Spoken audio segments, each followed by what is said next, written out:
Elas são as maiores criações do mundo antigo, cada uma com seu próprio segredo. Uma era um portal para outro mundo. Algumas eram túmulos de reis. Outras eram lugares de horrores indescritíveis. São as pirâmides. Venham comigo. Vocês vão gostar disso.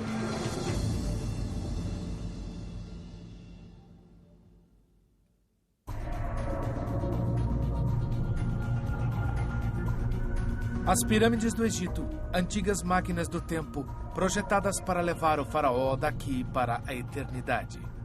Essa era a intenção das pirâmides do Egito, imortalidade.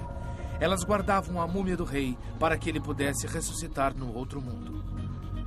Todo mundo conhece as pirâmides de Gizé, mas quero mostrar a do rei Unas, um modelo aperfeiçoado de luxo que vem com uma novidade: mágica. Vou levá-los ao coração espiritual da pirâmide do rei Unas.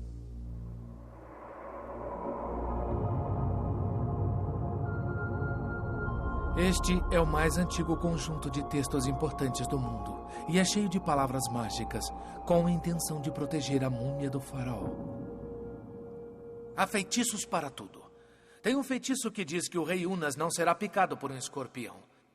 Outro diz que a jornada para o outro mundo será tranquila. Lá em cima, há até um que diz que o rei Unas irá devorar as entranhas de seus inimigos. Bem poderoso, hã? Mas vocês devem lembrar que não se tratava apenas de vida e morte. Tratava-se de eternidade.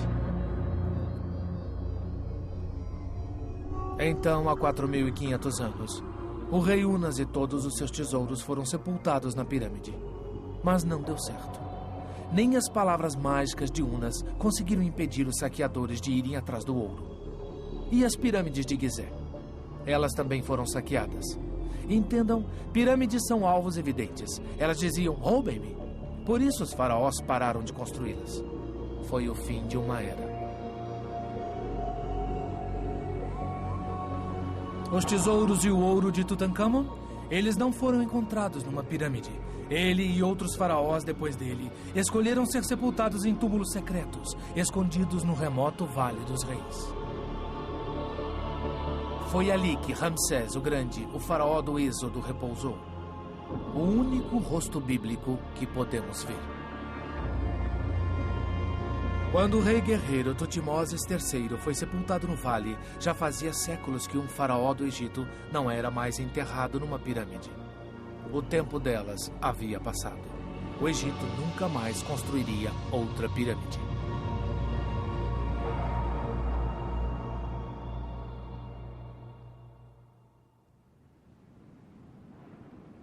E então, na África distante, a chama se reacendeu.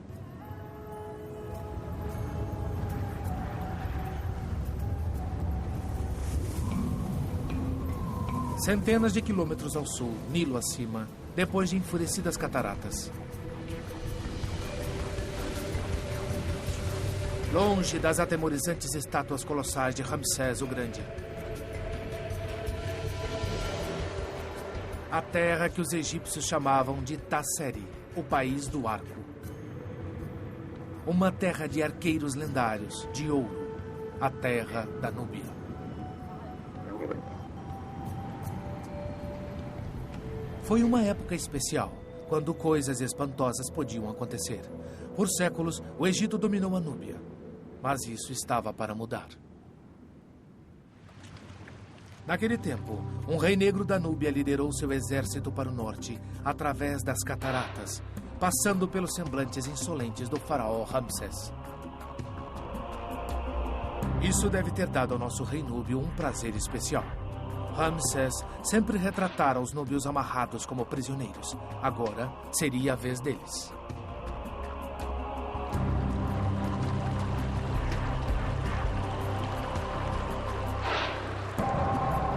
Um tempo em que reis negros com nomes exóticos como Shabaka, Shebitku e Tarharka conquistaram o poderoso Egito e dominaram o Nilo.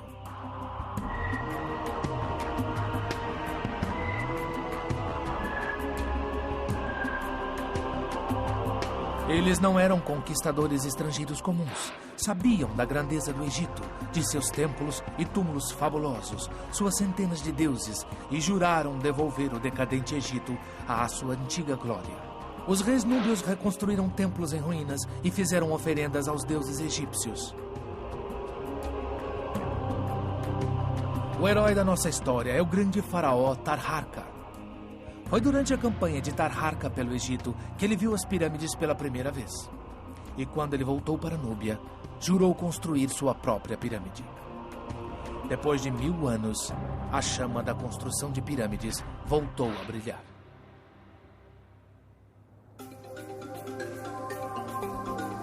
Quero mostrar a vocês onde tudo aconteceu, mas temos que avançar pela África até o maior país africano, o Sudão. 2,5 milhões de quilômetros quadrados, a maior parte de desertos inexplorados.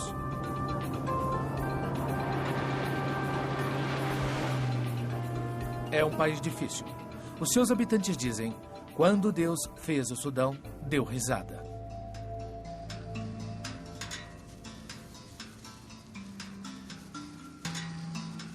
Por aqui, há mais escorpiões do que gente. Muito mais.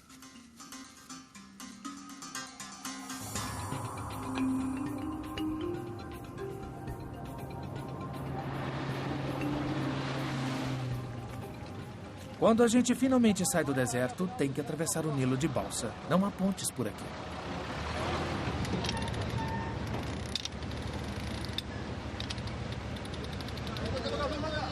Os habitantes locais não veem muitos estrangeiros e são amigáveis e curiosos.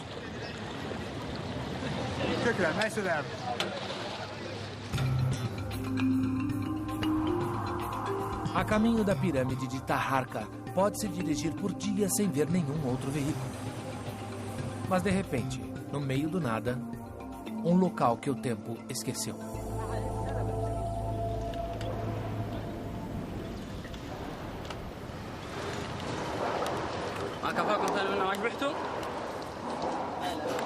Um poço no deserto. Um poço tão profundo que só se pode ver o fundo ao meio-dia, quando o sol está diretamente sobre ele.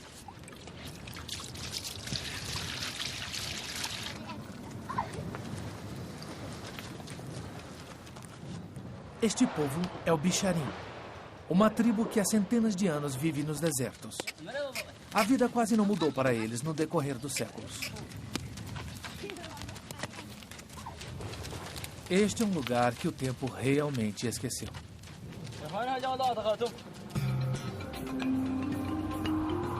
Saindo do poço, temos um longo caminho até a pirâmide de Tarharka.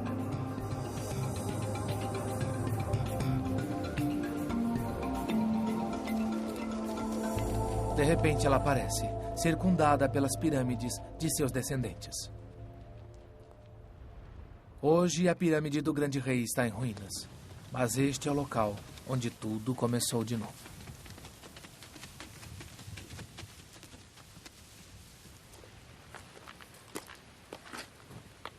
Este é o local onde a primeira pirâmide, depois de um período de quase 1000 anos, foi construída. E a construção de pirâmides continuaria por séculos aqui na Núbia, mas os núbios fariam a coisa do jeito deles. Dá para notar que as pirâmides núbias são bem mais íngremes do que as egípcias.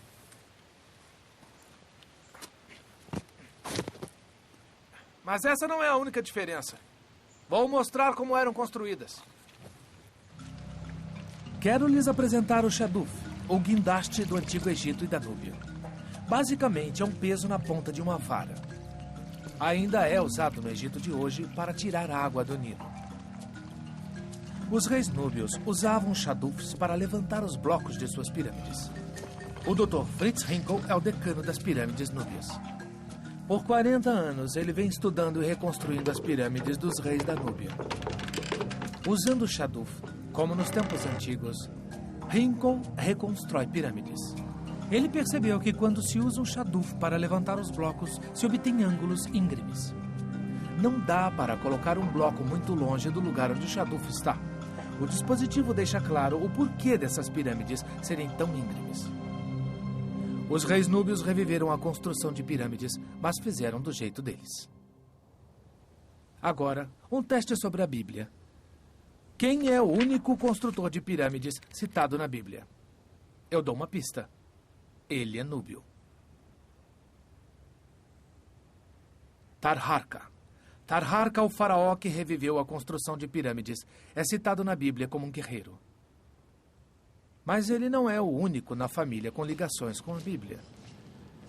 Vou mostrar uma coisa fantástica sobre o sobrinho de Tarharka, Shabaka. Está no Museu Britânico. Quase todo mundo passa direto por isso para ver tesouros egípcios mais famosos. Mas a pedra de Shabaka é uma das coisas mais espantosas do museu. Sabem por que um buraco quadrado no meio? Isso virou uma pedra de moinho quando um fazendeiro a achou há 200 anos. Mas não foi sempre uma pedra de moinho. Olhem aqui. Dá para ver os hieróglifos. Estão desgastados pelo moinho, mas ainda contam uma história. Uma história da Bíblia. Olhem aqui, isto é só a introdução. Aqui diz que Shabaka, nosso rei núbio, encontrou um texto antigo e o mandou entalhar nesta pedra. Mas a história real começa aqui, com Deus Ptah. Aqui diz que, no princípio, Ptah disse palavras e o mundo passou a existir. Agora, se lembrarem da Bíblia, isso soará familiar. No primeiro versículo de João está escrito: no princípio era o Verbo, e o Verbo estava com Deus. Então, séculos antes da Bíblia cristã, um rei núbio devoto tinha escrito a mesma crença nesta pedra. Os governantes núbios eram pensadores, interessados nas religiões e tradições egípcias, mas quando chegava a hora de serem sepultados, eles retornavam para sua amada terra natal, a Núbia, e para uma montanha sagrada sem igual.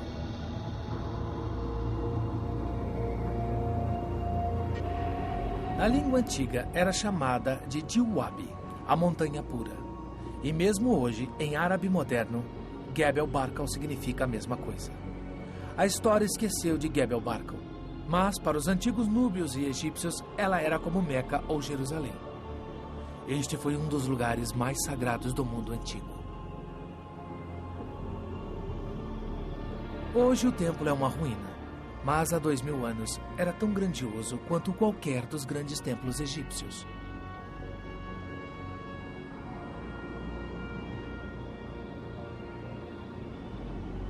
Gebel Barkal era o lar do deus Amun, o oculto.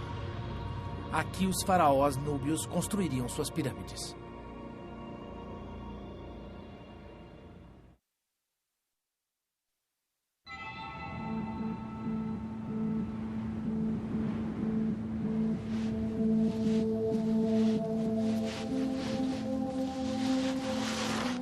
O tempo não foi tão bondoso com Gebel Barkal, mas ainda resta um pouco de sua magia.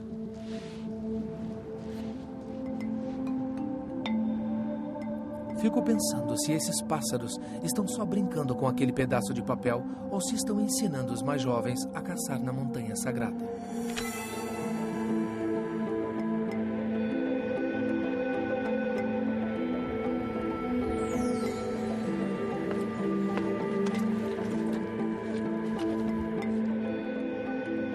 Lá no alto, abutres, que eram sagrados para os antigos, ainda voam sobre nossas cabeças. Mas não é isso que torna este lugar tão sagrado. Para entender por que a montanha era especial, vocês têm que olhar para ela com atenção.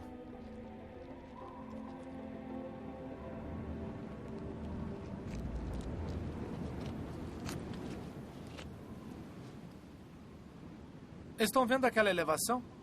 Essa é a razão dessa montanha ser tão sagrada. Notaram com o que ela se parece? Se perguntassem para qualquer egípcio antigo, eles diriam a mesma coisa. Uma naja. E as najas eram muito especiais. A naja era a protetora da realeza no Antigo Egito. Todo mundo conhece a máscara de ouro de Tutankhamon, mas vocês já olharam bem para o que ela tem na testa? Os faraós do Egito eram retratados com uma naja em suas coroas, pronta para matar os inimigos do rei. A Naja suspensa em Gebel Barkal era uma profecia. Não há nada parecido nem no Egito, nem na Núbia. Era uma mensagem dos deuses. Mesmo hoje, o cemitério local fica à sombra da montanha pura dos reis negros da Núbia. Mas sabem, há um segredo sobre essas pirâmides núbias. Um segredo que demoraria séculos para ser descoberto. Todos pensavam que as pirâmides dos reis núbios eram iguais às pirâmides egípcias. As pirâmides egípcias contêm passagens secretas, corredores, câmaras ocultas, tudo criado para proteger os tesouros e múmias dos reis. Mas exploradores logo descobriram que as pirâmides núbias eram diferentes de qualquer outra que eles já tinham visto. Elas não continham câmaras, nem passagens. Não havia tesouros, nem múmias. Então, onde os reis e rainhas da Núbia eram sepultados? Era exatamente isso que o arqueólogo americano George Reisner queria descobrir quando começou a escavar no Sudão em 1916. Arqueólogo de Harvard, George Reisner era uma figura e tanto. Era viciado em trabalho e escavava o ano inteiro. No verão, ele trabalhava no Egito. Ninguém escava no Egito no verão. O calor pode cozinhar o cérebro. No inverno, ele ia para o Sudão, onde trabalhava nas pirâmides dos reis núbios.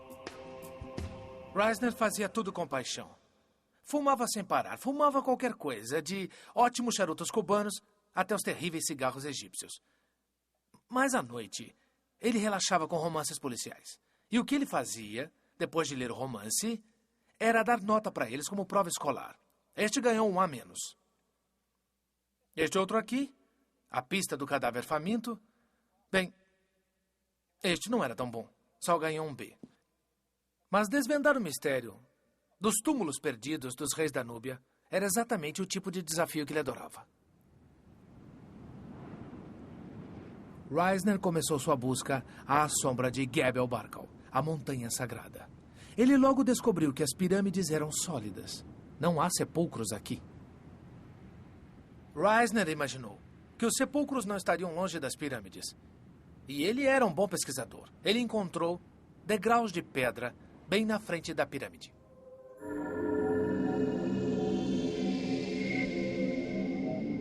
A pista dava a entender que o sepulcro não estava dentro nem embaixo das pirâmides. Os degraus entalhados na pedra levavam a um túmulo como este. Reisner tinha achado os sepulcros dos reis e das rainhas da antiga Núbia. Mas imagine vocês, ele teria uma surpresa.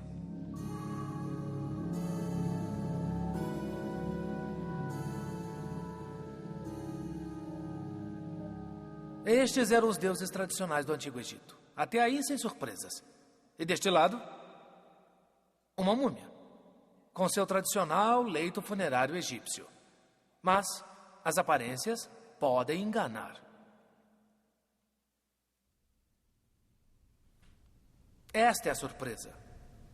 Eu sei que não parece grande coisa, mas isso é um leito funerário núbio. Nunca se viu isso no Egito. E entendam, reis e rainhas egípcios usavam muitas pedras finas em seus sarcófagos. E dentro desses sarcófagos havia belos caixões entalhados em madeira. Tudo isso para proteger a múmia.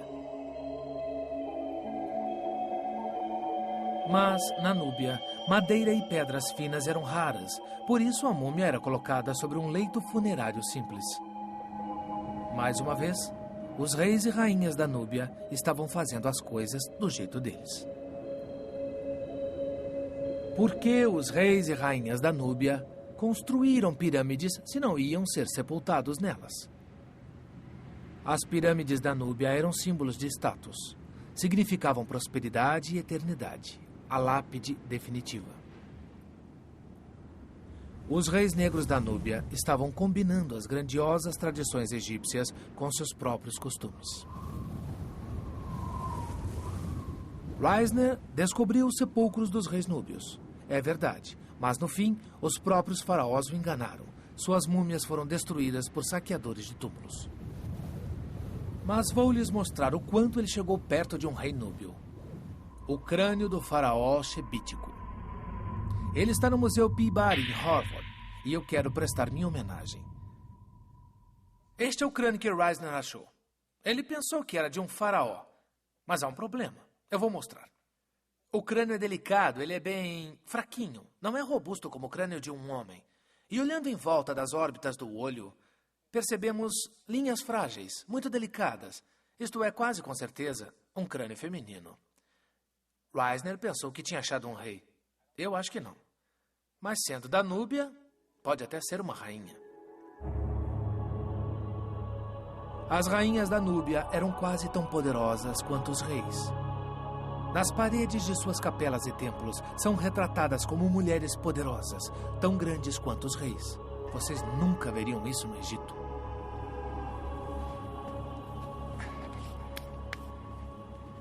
Olhem só.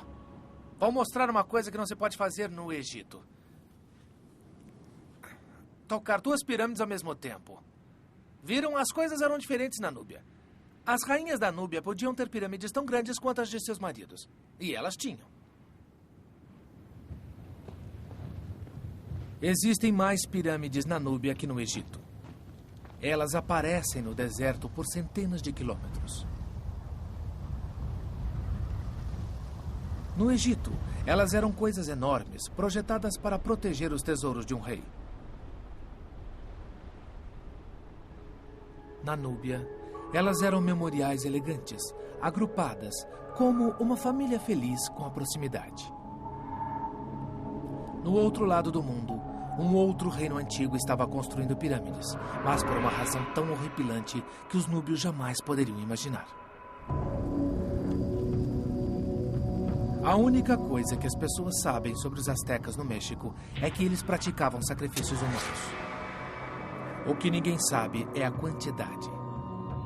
Existe a referência de 20.000 guerreiros capturados e sacrificados em 4 dias. Os sacrifícios eram uma parte essencial da cultura asteca e as pirâmides estavam metidas nisso. Esta pirâmide asteca era um templo, um lugar de adoração. Sei que isso parece bonito, mas não é. Os deuses astecas exigiam sangue. Sangue humano. Por isso eles construíram esta pirâmide. Estão vendo a curva nesta pedra? A vítima era estirada sobre ela, seus braços e pernas presos pelos sacerdotes, e seu coração era arrancado do peito enquanto ainda estava batendo. Os degraus da nossa pirâmide são excepcionalmente íngremes, para que depois que o coração fosse arrancado, o corpo rolasse escada abaixo até o chão, espalhando mais sangue para os deuses. Toda a estrutura da sociedade asteca estava ligada à construção de pirâmides e sacrifícios humanos. Pode-se ver isso no coração da cidade do México, no meio do comércio.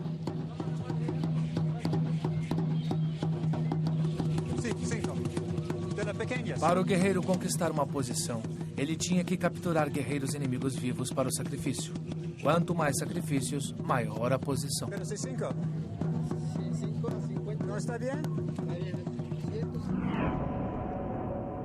E à medida que o número de sacrifícios aumentava, eles construíam pirâmides cada vez maiores e lugares cada vez maiores para expor os crânios das vítimas.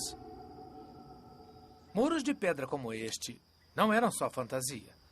Vou mostrar uma coisa que vocês nunca viram antes. Este é o crânio de um jovem, entre 25 e 30 anos, no auge da vida. Provavelmente um guerreiro. Mas isto não é um ferimento de batalha. Isto é preparado, é um corte. Depois do sacrifício, isto era cortado para que o crânio pudesse ficar num lugar como este. Quando os astecas queriam uma pirâmide maior, simplesmente construíam sobre a antiga. Todo rei queria superar o anterior.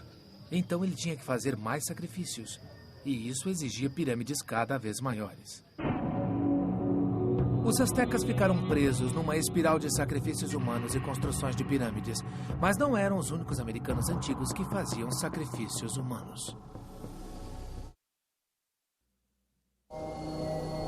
Séculos antes dos astecas, os maias já sacrificavam humanos, mas com seu jeitinho especial.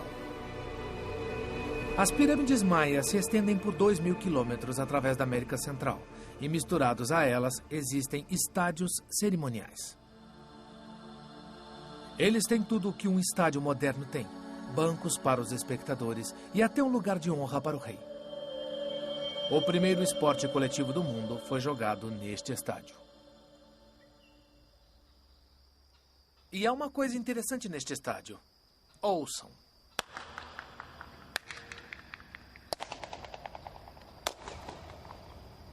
Acústica impressionante, é? Mas aqui não aconteciam jogos divertidos. Há 1000 anos, uma coisa muito mais séria estava acontecendo aqui. Não pensem que era um amigável bate-bola de domingo. Era um jogo nascido do mito dos heróis gêmeos. Irmãos tão habilidosos com a bola que os senhores da morte os convocaram ao mundo subterrâneo para uma competição. Nós não sabíamos as regras, mas o jogo era uma combinação de futebol com basquete. A meta era jogar a bola através de um aro de pedra no alto de um muro, mas não se podia usar as mãos, só os pés e os quadris. Às vezes, o jogo durava dias. A primeira vez que os espanhóis viram os maias jogando, ficaram espantados com a bola. Eles nunca tinham visto borracha e a bola parecia possuída cada vez que pulava. Na lenda, os gêmeos venceram os deuses e a vida triunfou sobre a morte. Para os maias, os estádios eram entradas para o mundo subterrâneo. Cada vez que os maias jogavam, estavam reencenando as façanhas dos gêmeos heróis. No final do jogo, os perdedores eram sacrificados para agradar aos deuses. Seus crânios eram expostos. A ideia do sacrifício humano era dominante nas culturas da antiga América. Todos faziam isso. Maias, astecas. E quando não estavam sacrificando, estavam construindo pirâmides. As duas coisas estavam ligadas. Se vocês querem ver onde pirâmides e sacrifícios realmente seguiam juntos, venham comigo ao melhor lugar para se procurar por pirâmides, Peru. Era aqui que tudo acontecia. Na América do Sul, na costa norte do Peru, arqueólogos estão fazendo descobertas incríveis. Tem se descoberto mais sobre o antigo Peru nos últimos 20 anos do que nos 200 anteriores. Sepulcros reais, ouro, cerâmicas incríveis, sacrifícios humanos, tudo veio das pirâmides. Na vanguarda de todas essas descobertas está o Dr. Steve Bourget. No sítio arqueológico do Vale Viru, Steve e seus alunos trazem à tona uma coisa nova por dia. Vocês querem pinturas em paredes? Ele achou.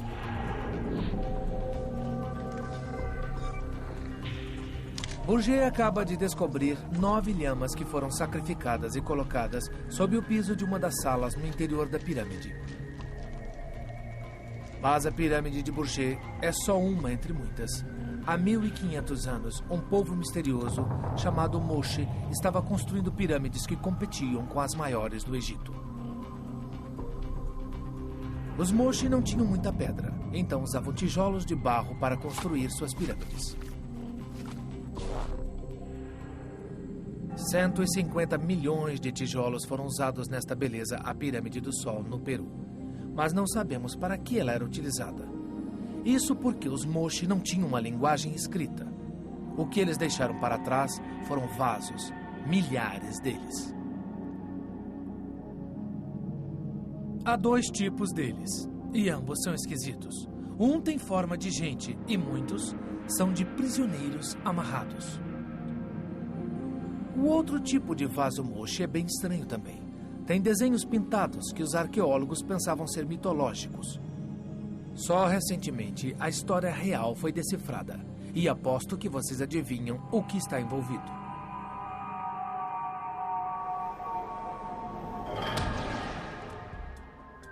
Christopher Dunham, da Universidade da Califórnia, passou décadas estudando os desenhos dos vasos Moche. Sua colega, Donna McClellan, copiou pacientemente mais de 20 mil desenhos e um tema sempre se repete: sacrifícios humanos.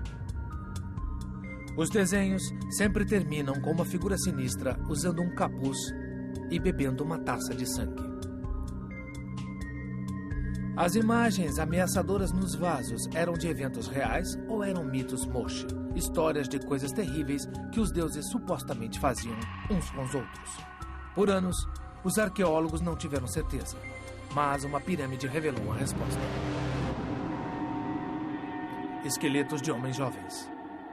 Mas não são esqueletos comuns.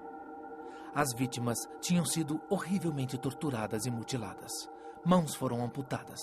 Pernas deslocadas de seus lugares com as vítimas ainda vivas. E, finalmente, as vítimas eram mortas com um golpe na cabeça. Algumas das vítimas sofreram uma humilhação final. Estes são seus ossos.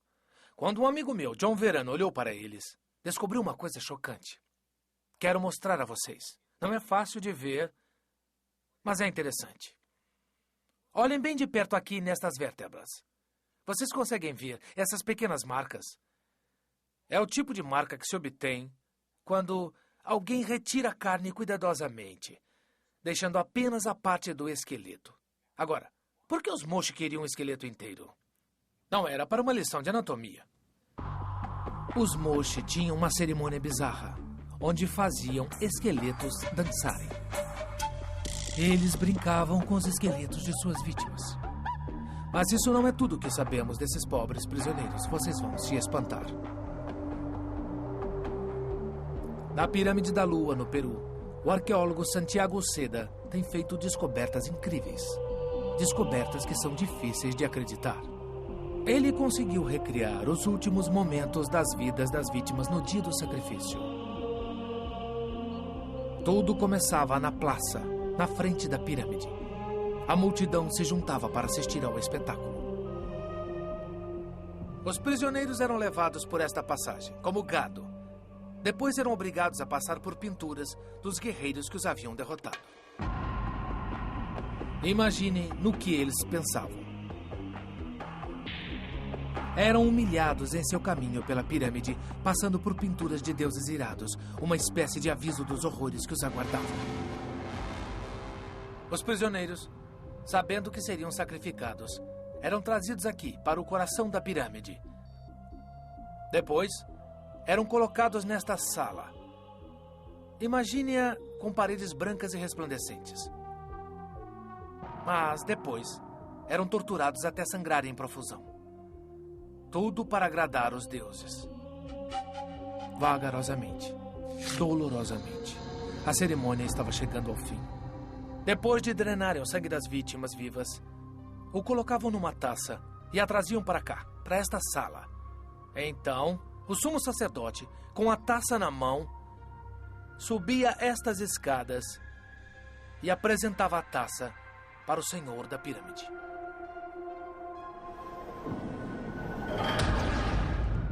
Finalmente, os prisioneiros, ainda sangrando, meio mortos, eram levados para a rocha sagrada e mortos. É espantoso que os arqueólogos tenham encontrado as verdadeiras vítimas dos sacrifícios. Mas lembram-se da figura sinistra nos vasos de Dunham?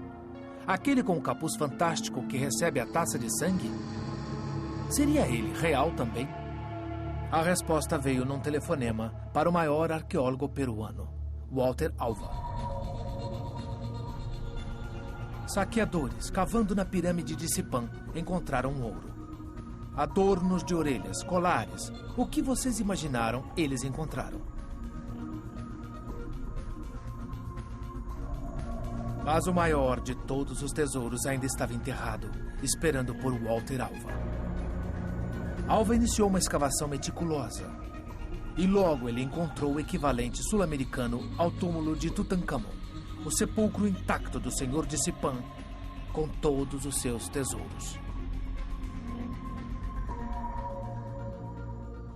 Este é o senhor de Sipã, pelo menos o que restou dele.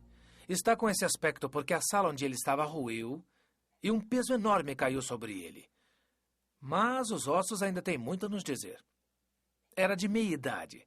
Mas olhem aqui. Nas vértebras, as poucas que estão inteiras, estão em ótimas condições. Ele jamais carregou peso. E os braços estão danificados. Mas mesmo assim podemos dizer que eram delicados, diria mesmo fraquinhos. Ele nunca chegou a trabalhar. Ele era o senhor Discipan. Era carregado para todo lugar numa liteira. Eu posso até mostrá-la a vocês. Aí então vocês vão ver por que sei que ele estava envolvido com sacrifícios humanos. Este desenho aparece em um vaso moche. É uma cena tradicional de sacrifício. Olhem na fileira de baixo. Dá para ver os prisioneiros nus. Um está prestes a ter a garganta cortada. Suas armas e uniformes estão amontoados à direita. Mas à esquerda está uma liteira e está vazia. Alguém importante tinha sido trazido até o sacrifício. Eu acho que era o senhor Discipan. Agora, olhem na fileira de cima. A figura sinistra está recebendo uma taça de sangue da vítima.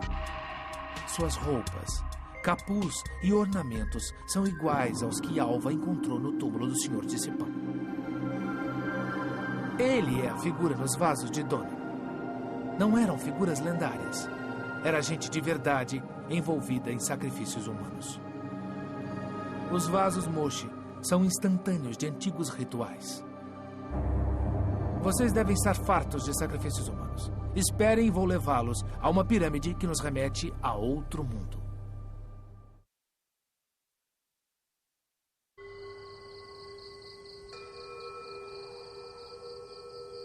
As pirâmides asiáticas são diferentes das egípcias e sul-americanas. O grande templo de Angkor Wat, no Camboja, é tão gigantesco que à primeira vista não se nota que ele tem pirâmides. É só lá de cima que se vê claramente suas 5 pirâmides. Ninguém foi sepultado ali e nenhum sacrifício aconteceu. Na verdade, é um mapa sagrado. E as 5 torres piramidais refletem os 5 picos do mítico Monte Meru, o lar dos deuses.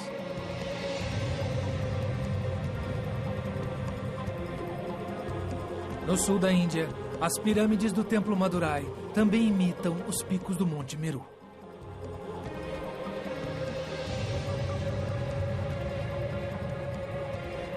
Mas aqui, elas são cobertas com milhares e milhares de deuses hindus.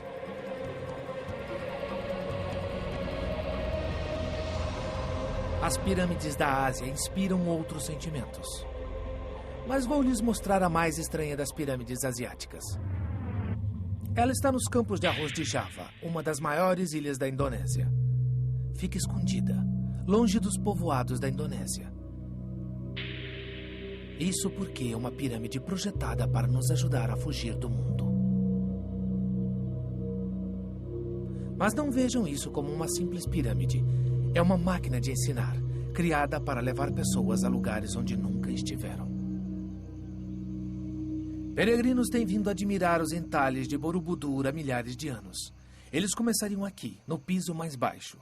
É mais ou menos como os 10 mandamentos budistas, os sims e os nãos da vida. Ele está se embriagando. E ali estão as dançarinas. Estão mostrando os perigos de se viver na farra. Veja, tudo está irregular. Eles estão prestes a se perder. Então o que fazer? Não perca a cabeça. Evite as moças. Seja como este cara bem aqui. Ele é um homem de família. Aqui está sua esposa e seu filho. Tudo é calmo. Tudo é tranquilo. Há até um painel que diz o que acontece se a gente matar um rato. Sabem, para os budistas, até mesmo a vida de um rato é sagrada. Então não se matam ratos. O peregrino vai se encaminhando para cima até este terraço. Uma trilha o levará para outro mundo, livre do sofrimento e da dor.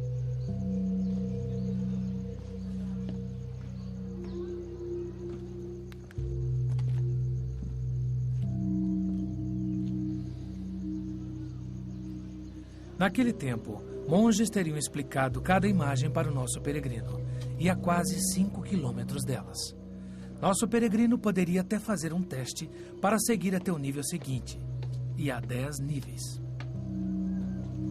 Dá para chegar ao topo de Borobudur em cerca de 5 minutos, mas isso não é importante.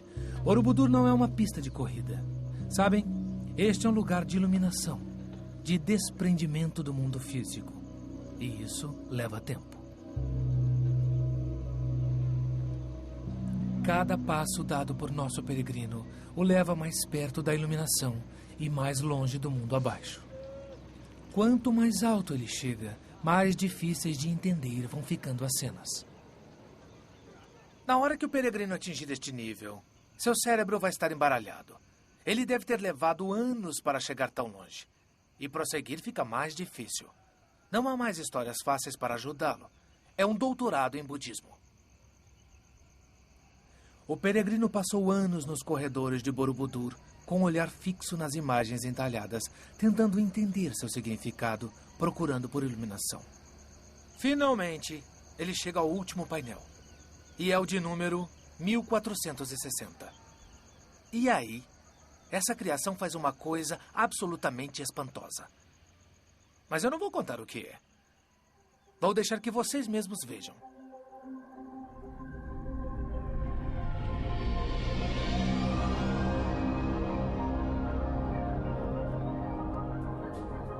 Ele nos lança em outro mundo. Chega de corredores estreitos, escuros e apertados. Chega de painéis para estudar. Apenas céu aberto, vulcões e o Buda. Nosso peregrino se informou. Isso é o que eles chamam de a centelha. Ele é atirado na iluminação, pronto para transferência para o outro mundo. Diferentemente de outras pirâmides, Borobudur não era um templo, não era um túmulo. Era o verdadeiro portal das estrelas, uma pirâmide que levava a um outro mundo.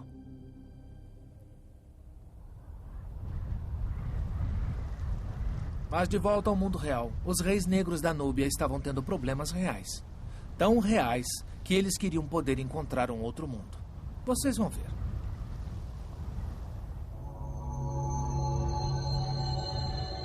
Lembram-se de nossos piedosos reis da Núbia que conquistaram o Egito e reacenderam a chama da construção de pirâmides? Bem, eles também tinham problemas. Derrotados pelos egípcios, eles foram forçados a recuar para o sul, entrando pelo deserto da Núbia. Seu reinado sobre o Egito havia terminado. Meu motorista é Michele Baggio, um italiano que é um dos melhores motoristas profissionais dos desertos da África. Aqui, o deserto é tão plano que não se vê nada além de horizonte e miragens. Sem pistas visuais para guiá-lo, até mesmo Michele é forçado a usar o sistema de posicionamento global para a travessia. Sem o GPS, acho que não conseguiríamos. É o tipo de deserto que isolava os núbios, permitindo que eles construíssem uma nova capital em Meroe. Ali, afastados do resto do mundo, eles construíram um outro reino, completo com campos repletos de elegantes pirâmides. Para mim, estas são as pirâmides mais românticas da Terra. Mas os reis da Núbia não tinham só estilo, eles tinham poder. As pessoas não imaginam o poder que esses núbios tinham. Se vocês quiserem ver, venham comigo até o Museu de Belas Artes de Boston. Conheçam o rei Aspelta, um núbio. Olhem para o rosto dele. Eu receberia ordens dele. Mas esperem até ver o que está no porão do museu. Espantosamente, Aspelta foi sepultado em um enorme sarcófago tão pesado que nenhum piso do museu pôde suportá-lo. Por isso ele está no porão. É o maior sarcófago que já foi feito para um rei.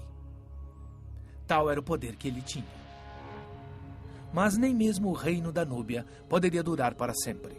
Finalmente, os campos de pirâmides foram abandonados e se tornaram alvos de saqueadores de túmulos. Por isso as pirâmides não têm seus topos. Em 1830, um aventureiro italiano chamado Ferlini encontrou um tesouro, não na pirâmide, mas na câmara funerária da rainha. Havia mais de uma centena de anéis de ouro, colares e braceletes, ultrapassando de longe os tesouros encontrados em qualquer sepulcro de rainha egípcia.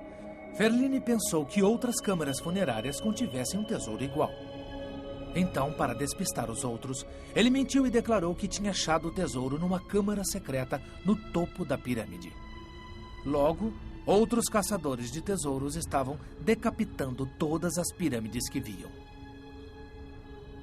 Em seu apogeu, o reino da Núbia ia de vento em popa e seus reis e rainhas continuaram a construir suas pirâmides até a era cristã. Mas nem mesmo os grandes governantes da Núbia poderiam construir para sempre. É aqui que tudo termina, com esta pequena pirâmide. Mais ou menos em 300 d.C., um rei núbio construiu a última pirâmide na África e com ela encerrou 3.000 anos de construções de pirâmides. Neste local, a chama se apagou para sempre.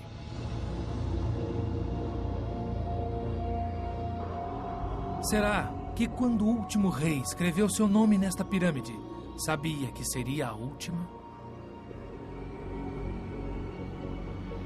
Uma tradição nascida nas areias do Egito morreu no deserto da Núbia. Não haveria mais pirâmides apontando para o céu da África. Não haveria mais reis e rainhas da Núbia construindo pirâmides.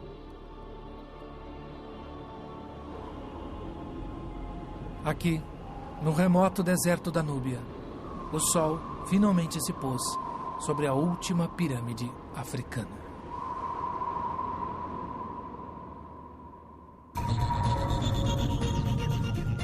Versão brasileira, Tempo Filmes, São Paulo.